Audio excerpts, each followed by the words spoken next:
Untuk memberi penjelasan yang mungkin dapat diterima, pertanyaan saya lebih dulu saya kemukakan, apakah kebijakan bisa dipidana?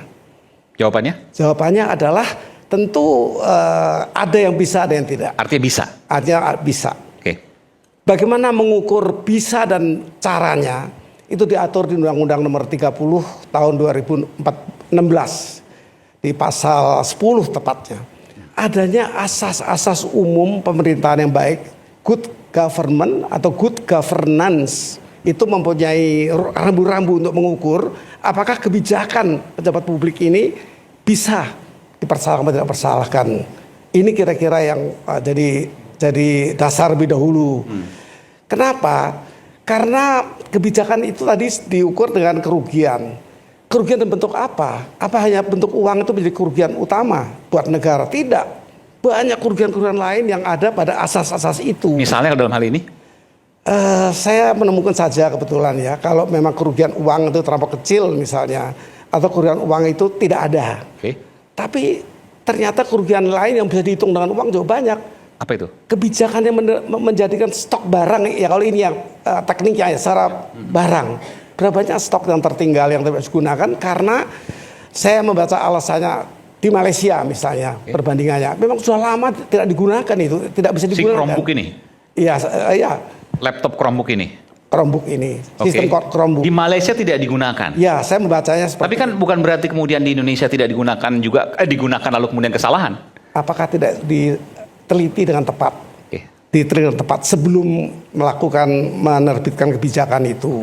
Itu salah satunya. Jadi bukan uang saja. Masih banyak lagi kalau kita mau urus satu persatu. Saya tidak mengatakan bahwa ini salah, tapi berbagai hal sebagai dasar. Itu ada. Potensinya sangat ada. Kalau potensi. Iya. Tapi kalau tadi di Malaysia tidak digunakan, di Indonesia kenapa digunakan dan sangat besar? Beritanya begitu, tapi saya kan tidak masuk. 9 triliun. Sebenarnya saya ini nggak masuk ke perkara, ke kasus. Ya, saya itu hanya akan memberi pandangan tentang perundang-undangan yang mengatur terhadap kasus ini. Tadi disinggung mengenai kebijakan. Nanti apa saja? Mens rea boleh saya beri pertimbangan. Yang kedua? Ya. Yang kedua ya bagi saya jabatan negara ini memang tidak sederhana, harus dimulai oleh orang yang berpengalaman di sana. Jadi jabatan menteri itu kan politis, teknis sebenarnya untuk bisa menguasai bidang itu. Kalau salah, apakah itu kesalahan pribadi atau kesalahan lain, kenapa bisa diangkat sebagai menteri? Ya itu kan juga satu pertimbangan lain dari sebuah kebijakan diambil oleh orang yang tidak punya kompetensi keilmuan misalnya, pengalaman. Ini juga masih banyak lagi. Itu ada 17 itu AAUPB yang dimasukkan di sana. Saya ikut membidani undang-undang itu di Menteri PAN ketika itu. Tokoh utamanya itu seorang mantan hakim, saya lupa namanya. Tapi kira-kira itu menarik untuk dipakai sebagai ukuran. Apakah kebijakan bisa dipidana apa tidak? Bisa dan tidak, bukan tidak selalu berkaitan. Ya, punya potensi bisa. Ya. Tapi dalam hal ini, Prof, saya ingin tanya, kalau bicara soal Chromebook tadi, di mana letak celah kesalahannya yang mungkin dilakukan oleh Nadiem Makarim? Oleh karena itu saya sudah memastikan saya tidak membahas kasus. Ya. Saya membahas hukumnya. Potensi saya katakan. Hukumnya untuk bisa menjawab pikiran-pikiran yang sudah sangat dinamis di masyarakat. Itu saja. Jadi nanti kalau ada yang lain berkaitan dengan ini, ada 4 paling tidak. Bagaimana ada orang yang lari? Orang yang lari ini Yuristan, ya, DPO. Ini kan juga salah satu kekurangan dari bagaimana pembuktian nanti melengkapi yang sesuai. Itu membentuk keyakinan hakim bahwa ada hal yang ya tentu DPO ini hilang atau dihilang. Ganjil di sini. Kita mengalami banyak kasus seperti ini. Nah, artinya orang itu sulit diminta keterangan dan gagal untuk dimintakan keterangan karena orang penting sekali, orang sangat penting bagi pandangan saya untuk mengukur perkara. Oke, Pak Jasman, Anda punya pendapat bahwa tadi dikatakan oleh Bung Agung tidak ada celah sedikit pun untuk bisa menyalahkan Nadiem. Anda sepakat dengan itu? Ya. Dalam kasus pengadaan laptop. Ya, silakan aja berpendapat seperti itu.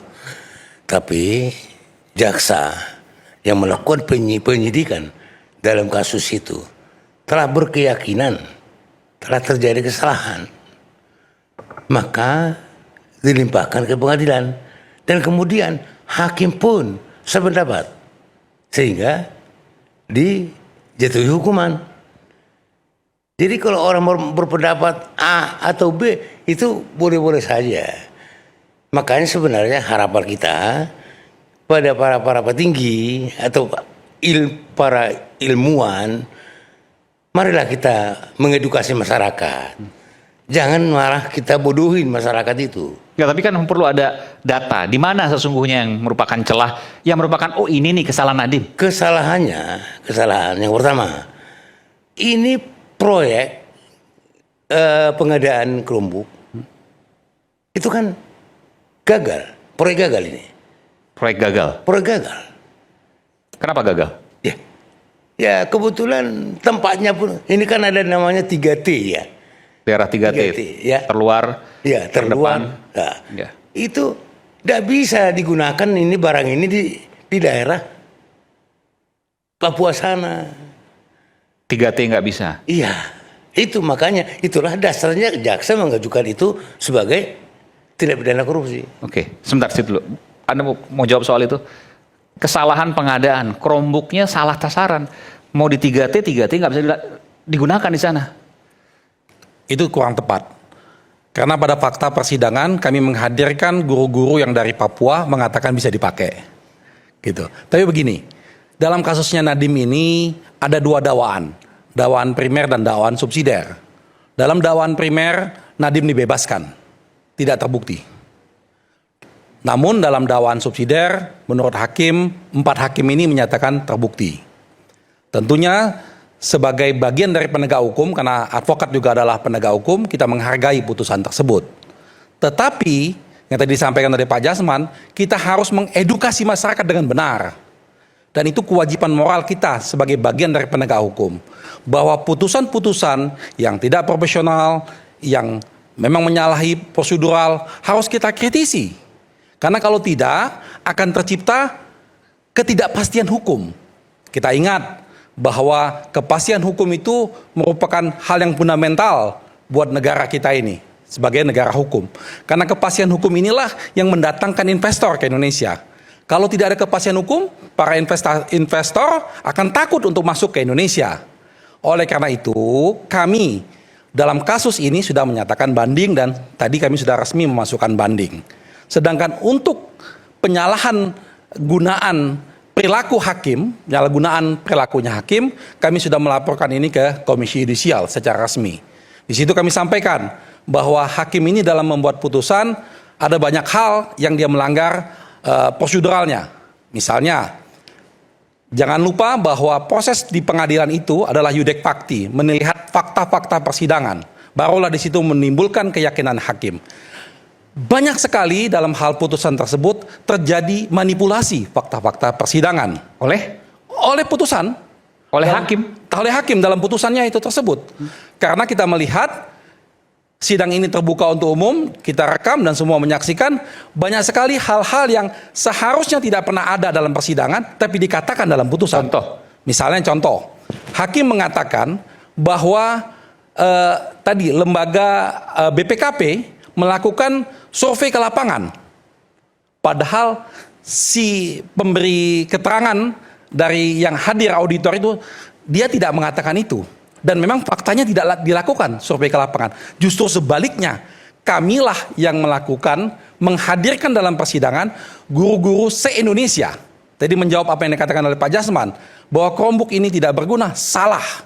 Chromebook ini terpakai dan berguna.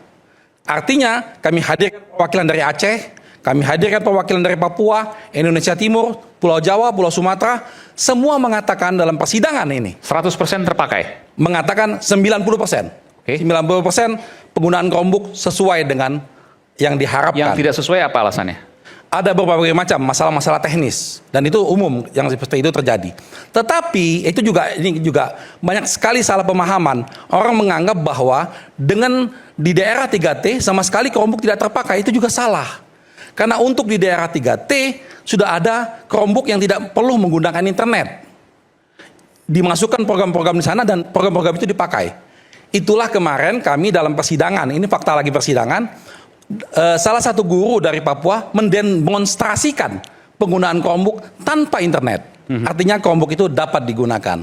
Nah, jadi hal-hal inilah yang kira-kira menjadi perhatian kita, bahwa saat ini kami sudah melakukan banding, tapi kami juga melakukan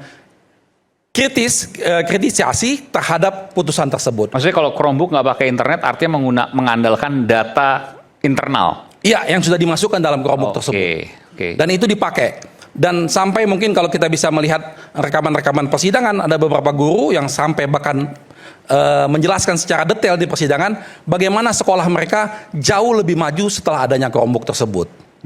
Inilah hal-hal yang sama sekali diabaikan oleh putusan oleh majelis hakim, tidak dimasukkan dalam pertimbangan. Itu yang kita sesalkan, kenapa hal-hal ini tidak dipertimbangkan sehingga dikatakan bahwa seakan-akan tidak berguna. Oke, baik.